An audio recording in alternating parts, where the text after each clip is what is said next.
You are listening to another Discovering New Horizons for America podcast featuring Dr. Jim Polakof.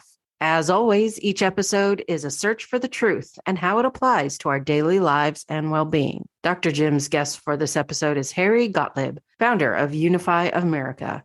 If you're interested in how we can heal the political division in our country, this episode is for you. Now, here to take you on this exciting New Horizons journey is our host, Dr. Jim Polakof. Yes, this is Dr. Jim Polakof, and thank you for joining me for another edition of Discovering New Horizons for America. You've heard me express my concern about how divided we are as Americans. Well, if you're someone who's worried about division here in our country, I'm about to reveal a simple but powerful way to help our country heal from division. Now, let's discover why we're not that far apart. It happens to be my guest who's going to bring us there. His name is Harry Nathan Gottlieb. You might say Harry is a game individual, and by that I mean he is bold and daring. You see, Harry Gottlieb founded two successful companies. One is called Jellyvision, and the other, Jackbox Games. In turn, this led to Harry's dream of finding a way that instead of fighting each other, Americans could participate together to solve big problems. This happens through Unify America, the organization founded by Harry Gottlieb. Welcome, Harry Gottlieb. So happy to have you, and pleased you're in the process of unifying America. We're working on it. We're working on it, James. Well, that's the progress. Much for having me here. So before you and I get into the nitty-gritty of polarization, and our younger years had us going along the same path. You probably don't know that, but you were an educational filmmaker when you started out, and I used to make movies, producing, directing, and writing right around the same time period. So I just thought that was rather interesting. Great. So what caused you to get, move from filmmaking into interactive games? I made this kind of big educational film that took a couple of years to produce. It was I was trying to create a new genre, the feature-length educational comedy, and it it did very well with the awards programs. But when I went to schools, I noticed that by and large teachers were using it sort of as a babysitter. Like, here's a good film, watch this film, and there would be no follow-up. And the film was really rich with providing jumping off point for meaningful discussion with students about questions like, why are you in school in the first place? And so I would go to schools and I would engage in these conversations, and it was really, they were fantastic, but it was tough because, teachers have a tough time. They have so much on their plate. Well, around that time, a friend of mine was working at Apple, and they were inventing video on computers.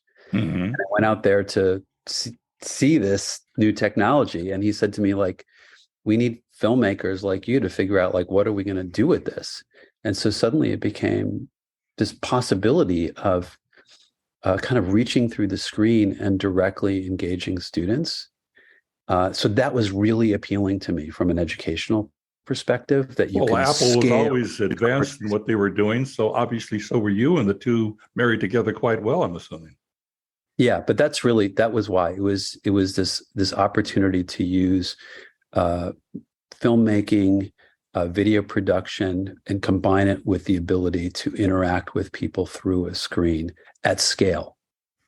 And so then you decided the real money was in gaming, right? Or doing games. Well, not gaming per se, but games. It was less it was less money, because I was brought into games really reluctantly because I was very committed to education. But a friend of mine kind of kept challenging me. We created an educational game that was a quiz game to help students. Quiz students on young adult literature and sort of ask them these sort of interesting questions, not just like what happened, but asking them to make inferences and answer hypothetical questions and kind of get underneath the surface level of the text. And he's like, God, could you do a quiz program for adults for entertainment? And I'm like, I'm not interested in that. I'm like, well, I care about education. I don't care about games. And he just kept pushing me. And eventually I was living with my brother at the time. I'm like, all right, well, if we were going to make like a trivia game, and I don't like trivia games, but if we were going to make a trivia game, how can we make it funny? And we had this idea of like, what if we combined high culture and pop culture into the same question? Like, what if you needed to know something about Shakespeare and something about, Scooby-Doo to answer the same question? And what came out of that was a game called You Don't Know Jack, which is this kind of twisted trivia game.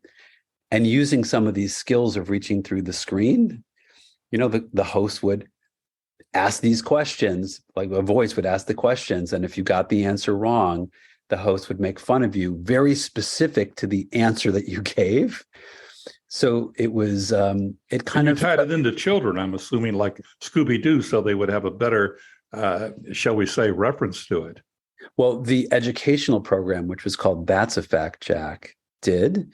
Uh-huh. The entertainment program for adults, You Don't Know Jack, didn't worry about it too much. It was meant for kind of 18 and up, although it turned out that it was so easy to play that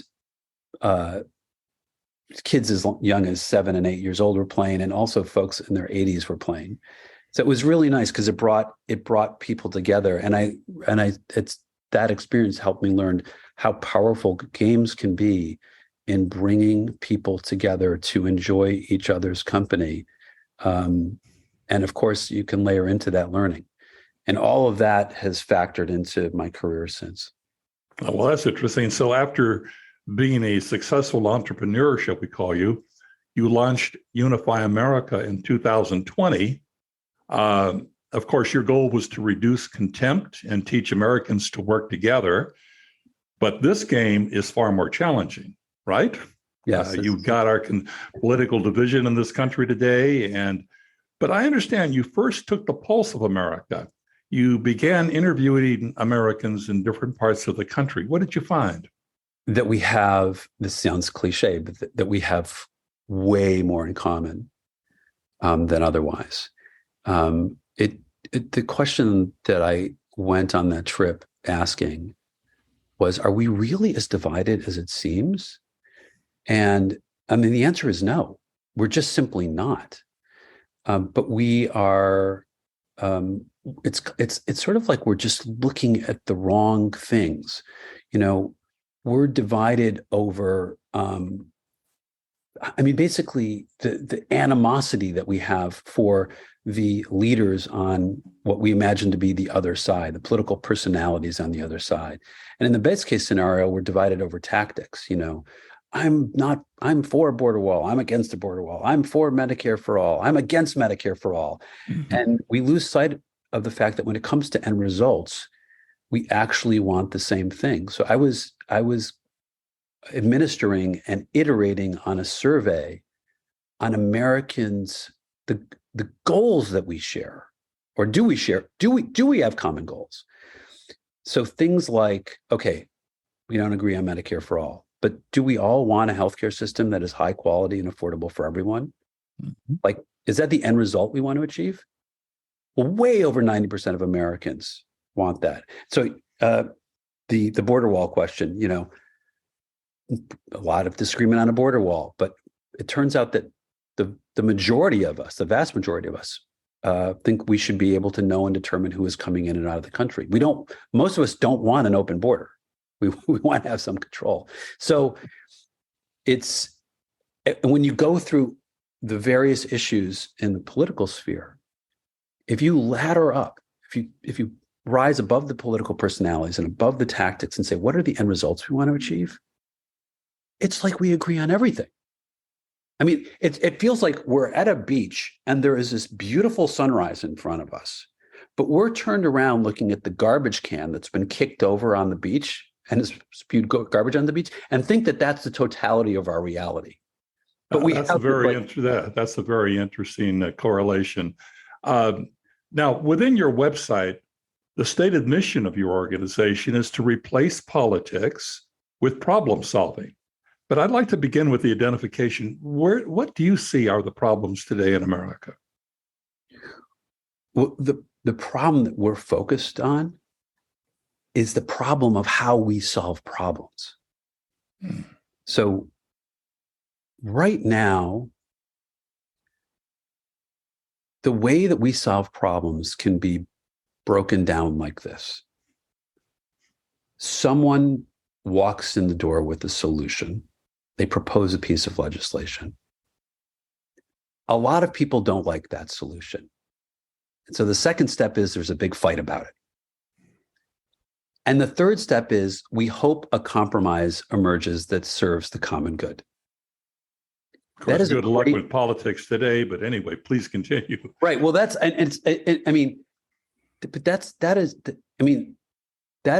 is a pretty accurate breakdown of how, not just how it is now, but how it has been since the first Congress. That is the political approach to problem solving. It is not a great approach. But right now, if you say, well, how else might we solve our problems without politics? That's like asking, what else might we breathe other than air? It's just not a question that anybody's ever been asked. But it turns out there is something else we could be doing. There is something else we could be breathing. And the other approach begins with, instead of beginning with, here's my solution, it's a border wall, or my solution is Medicare for all, you start by clarifying, what is the goal that we share? Like let's start there. Do we want to reduce violence? Do we all agree we want to reduce violence? Do we all agree we want to ensure the cleanliness and safety of America's air, land, and water?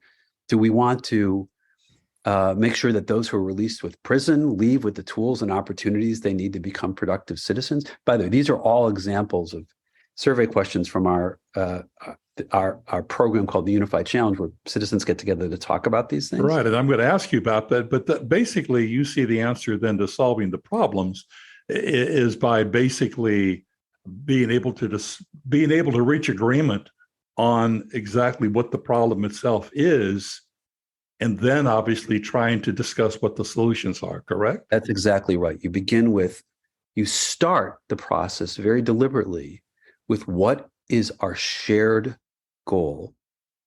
And then the next step is, well, if we have a shared goal, we don't need to demonize each other. Now we're just talking about how to do it. And then you look at lots of different solutions and narrow down together through deliberation, which is what our founders wanted us to do, to deliberate from many solutions to a shared set of solutions and then implement that. Well, that makes a great deal of sense, no question. Now, you've stated, to quote you, well, somewhat quote you out of context, perhaps, but to break down the barriers that divide us, we need to become better versions of ourselves. And to do that, you've developed a Civic Gym. Is that where people sort of work out their differences?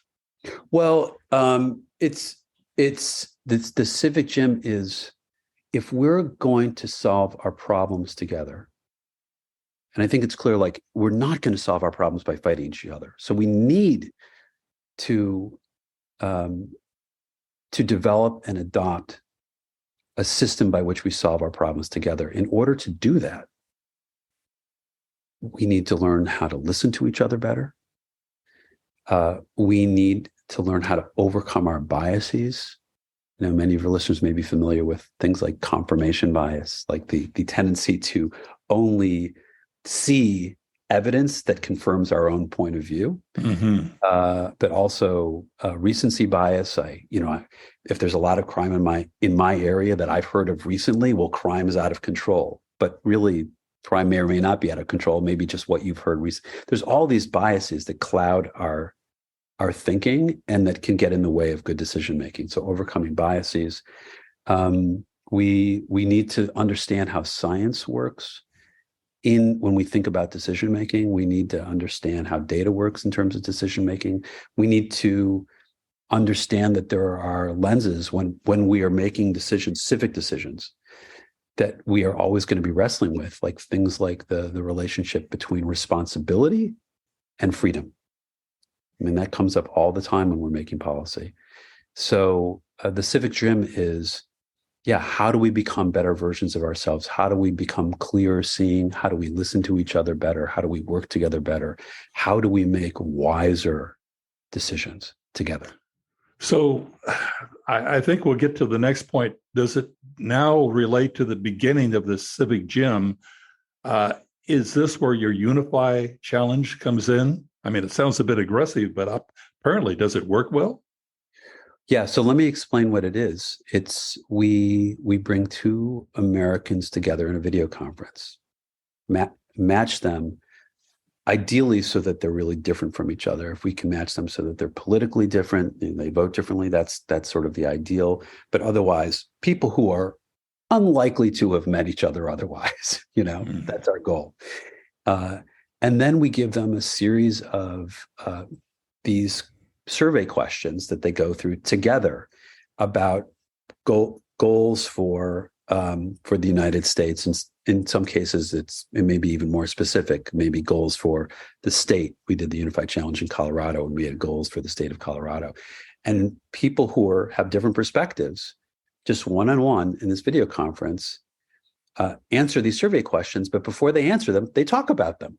They have the opportunity to say, well, I agree with this particular statement, and here's why. And it's like, well, I disagree, and here's why. And often these are conversations that lead one side or the other to, if not change their point of view, at least deepen their understanding of the issue. And they're always civil. I mean, we've done, and to the other person's point of view as well. Understanding how someone feels and thinks is so important to ultimately getting to know them better, and then hopefully, if you've identified the problem, getting closer to the solution, correct?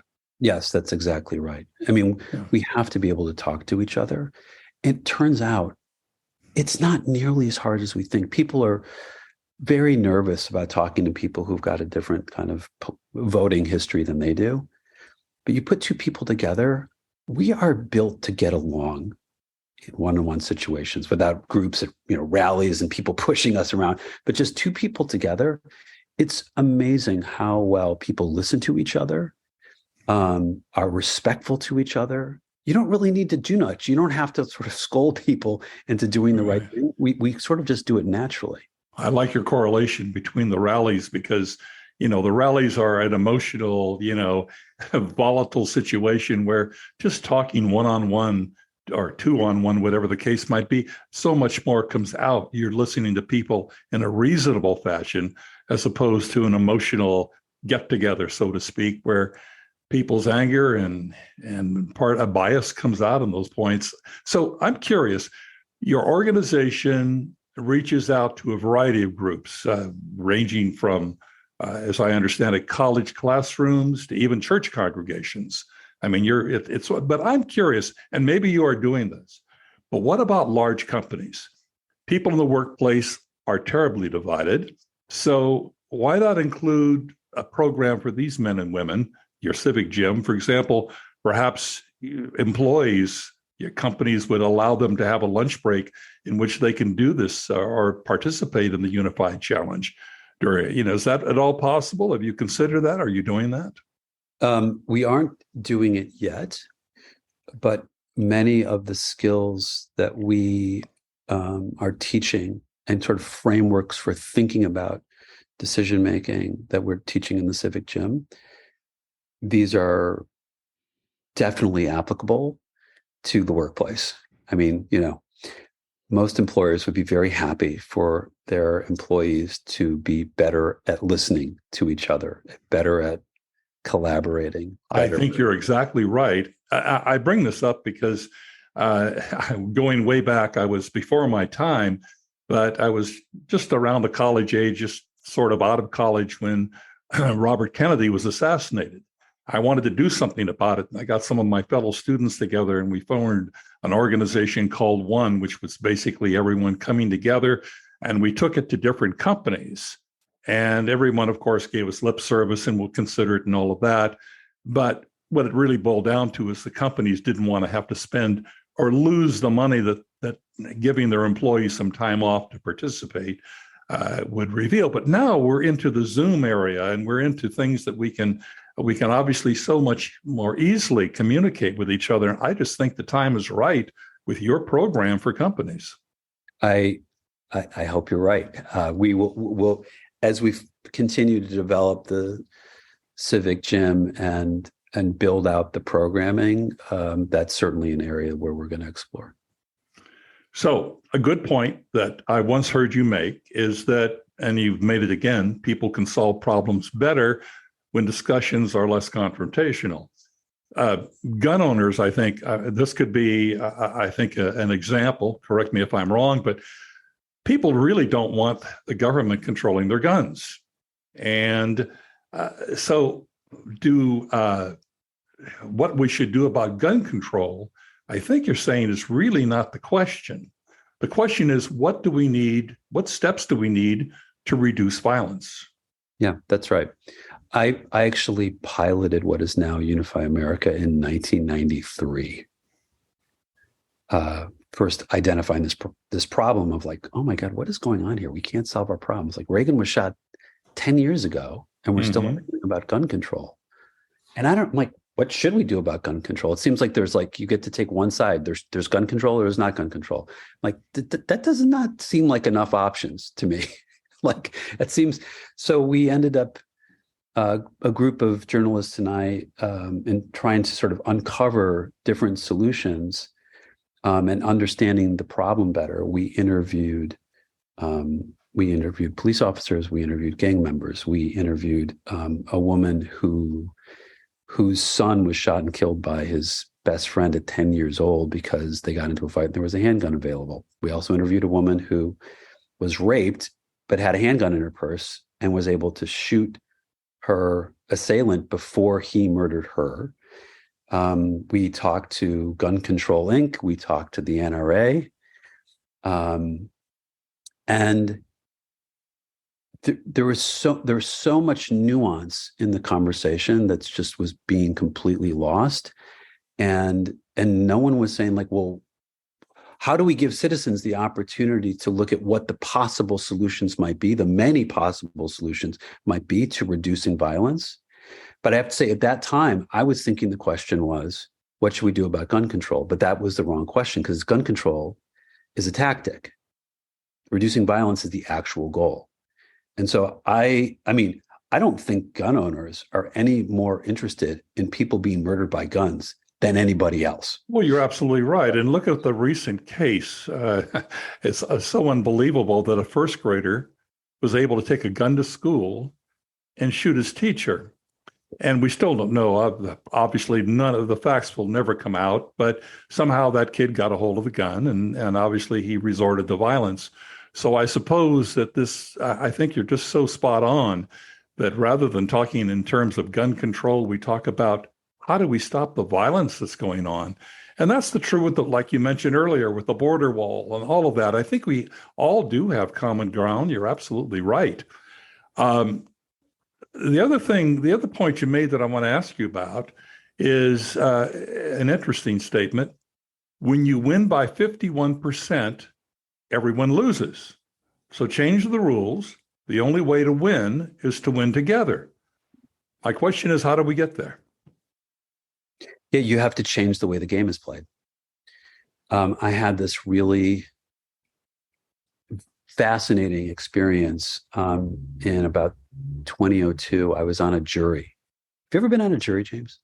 You know, something for whatever reason, I never have. I always sort of wanted to, but it was always so much time involved and I was trying to run a business and all of that. But I wish I would have. You had a good experience, I hope. Yeah, I can't recommend it highly enough. It does seem like a real disruption, but it is I think the people who serve on juries more often than not really value their time.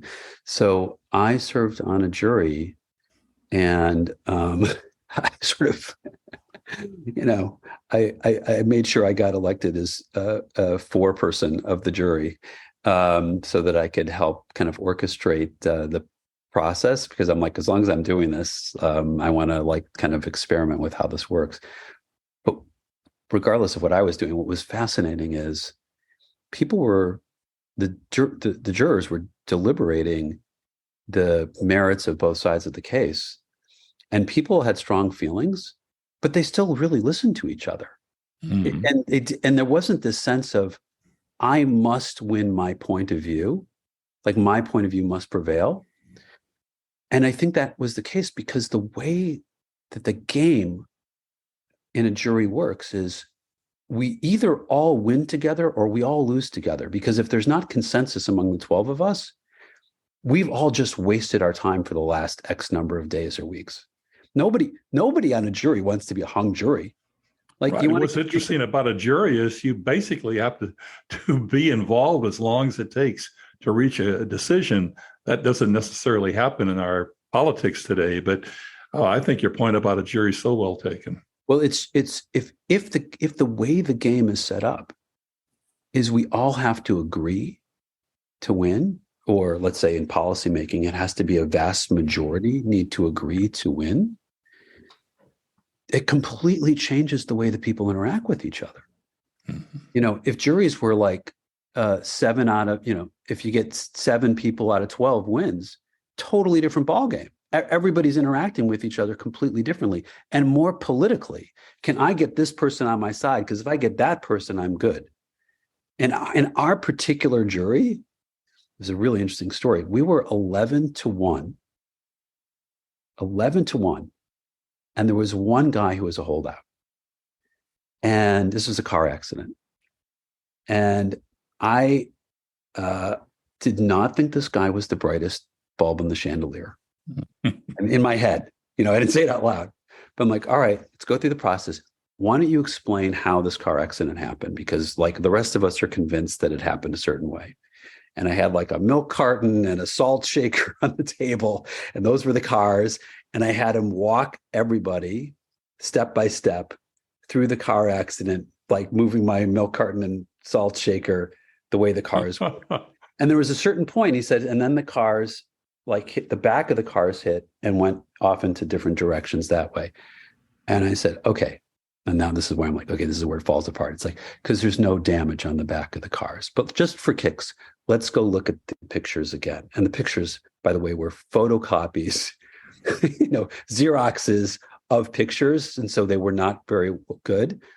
So we all got up and looked at these pictures. And sure enough, there were matching crash marks, damage on the cars in exactly the pace he predicted, and none of us saw it before. Interesting. And so suddenly it was clear exactly how the accident happened, and it's how he described it. There was no other way for it to be any other way. And so it went from 1 to 11-1 to 12-0 in 5 minutes. 12-0. Isn't that amazing? And so it's really like the importance of, and if you don't have it where you need to come to like consensus or at least a very broad agreement if there's a lot of people, then you don't have everybody continuing to listen to each other. So that's how you can change the game. You set up the structure where we have a shared goal, and a vast majority of us have to come to agreement, and then everybody listens to each other differently. I think you made such a good point there. Well, after all of this, I still have one major concern, and that is one word: politicians. I do believe people can unite by solving problems together. I agree with you. But politicians seem to have a common thread: secure office, remain in office. Those are the two objectives. Once they get elected, they start running again for the next term, unless it's the Senate, they have a little bit more breathing room, but certainly our House of Representatives. So they're prey to special interest groups and controlled by money. So how can you make the people's will the politicians' will? I mean, that's the only way you can make the politicians will, the people. I think that's the way you do it, is by people. I mean, look, our mission is like, this is not going to be done by, Q2 next year. You know what I mean? This is a long-term mission. We have to prove out, starting in smaller jurisdictions and then increasingly larger jurisdictions, and then in states, and then in bigger states, and then ultimately at the national level, that American citizens themselves, starting with a shared goal and deliberating, can find wise solutions to our problems, and we can get them implemented. And as it's sort of what I was saying earlier. When we realize like there's something else, there's a different air we can breathe, that we can turn around from looking at the garbage on the beach in back of us and look at the sunrise in front of us. When there is a vision that Americans hold that there can be a different way, then the change will start to happen. And there's history behind this. The idea of the United States being independent from Britain, that started in the minds of the colonists well before the Revolutionary War began. They started to imagine that the colonies could in fact be its own country, separate from England. And we similarly need to imagine that political fighting, that we are not condemned to make our decisions through political fighting, that there is another way. And once people experience it and see it and have a vision, then things will start to change.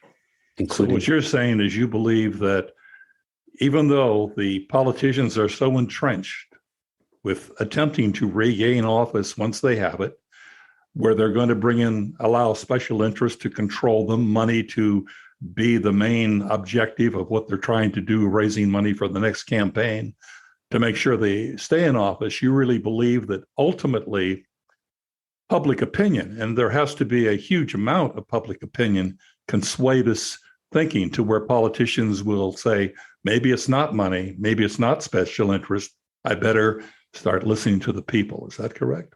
Yeah, but I think it's also important to not demonize our politicians. Now, look, there are bad actors in politics. Like, I'm not suggesting otherwise. We just went through it not too long ago.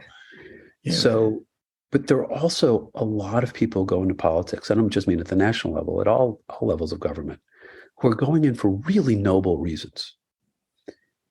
But then they enter a system that leads them to act in ways that are probably not the ways that they would like to act. I mean, you said to yourself, you enter the House of Representatives and you've got to be reelected in 2 years.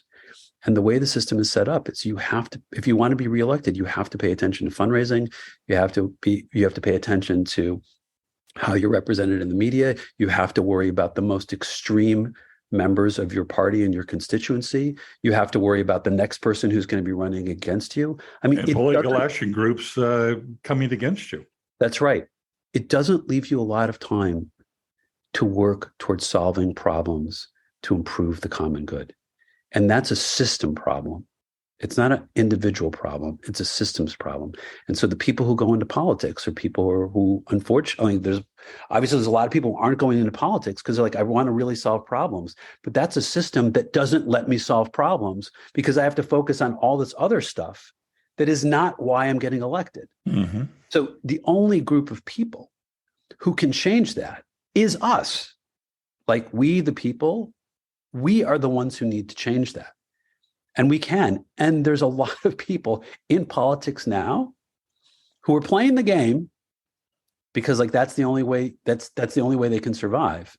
But I think would love to not be playing the game and who would actually really like to be serving the country, their communities, their states, et cetera. So you formed this organization in 2020, Unify America. It's probably been about 2 years or so, perhaps a little less. How's it going for you? How do you see the progress? Is it where you want to be? If you're an entrepreneur, things never go as fast as you want it to be. Like there's no entrepreneur that's like, oh my God, things are going so quickly. It's all like, unless it's a really unusual situation. Generally, like, you always want things to go faster. However, I'm really proud of the progress that our team has made. Our biggest program, the Unify Challenge, the one I was mentioning earlier, where we bring Americans together, has been really growing rapidly. Very specifically, the place where it's had its most growth is among colleges. We have a nationwide college program. We call it the College Bowl. We have 50 participating universities, thousands of students who kicks off next month, I think it's our 5th or 6th College Bowl. And students from across the country are matched with students from other universities generally who have different backgrounds, different sort of political ideologies, and they go through the Unify Challenge together. And they come out recognizing two things. One, wow, it turns out we mostly want the same things for our country. And secondly, even when we disagree, it can be a really good conversation, a meaningful conversation, a conversation where we can learn from each other. That's what people get out of the Unified Challenge. So we do that with college students. We also have open challenges that are open to anybody. Our next is on January 26th in the evening. I was going to ask you about the events that some of our listeners and viewers can access to become part of that, or at least understand your organization a bit better. Yeah, go January 26th. There's an evening program. February 1st, there's an afternoon program for the Unified Challenge. You can sign up on our website, unifyamerica.org. So do you do this online then? In other words, how do you access the actual event itself? Yeah, online. Yeah, it's a video conference. All right. So you click on a link and you're there. You click on a link and you're there, and you'll join a bunch of other Americans who sign up, and then we'll match you with somebody who's different from you. And there'll be some icebreaker questions so you can get to know each other, and then you'll go through the survey. And, it's about an hour, although some people are on there for a couple of hours or even longer because they just really enjoy talking to each other. So, yeah, that's the Unified Challenge. And then we have a whole other group of events that we are starting to launch, which you can also find at unifyamerica.org/events. Things about how to be a better active listener, learning how to overcome entrenched conflict, experiences getting to meet other people who are interested in solving problems together, learn a little bit more about our organization, but mostly for people to get to know other people who are like them and that they're dissatisfied with the way things are frustrated because they don't know what they can do about it. And they can come to some of our events and we can talk about some of the things that they could participate in to sort of move the ball forward. And they find out that they really have a great deal in common. I think perhaps that's one of the most important steps that you offer. Yeah, that's exactly right. And I think it's great that you're involving the youth or college students in particular, simply because that's for years has been the least active voting group. And now you're getting these people involved, which I think is tremendous. And again, I really do think your program is at a point where you might consider taking it to companies. There are so much volatility and disagreements among employees. I think companies would welcome the fact that having people listening to each other can actually help their business. But that's my soapbox, whatever it may be. I want to thank you, Harry. This has been highly informative. I think you've given us such a common ground and a new approach to how we might be able to come together. So I really appreciate the information, and I do really appreciate your participation. James, thanks so much for having me on the program. It's been a real pleasure talking to you, and so appreciative of your interest in the work.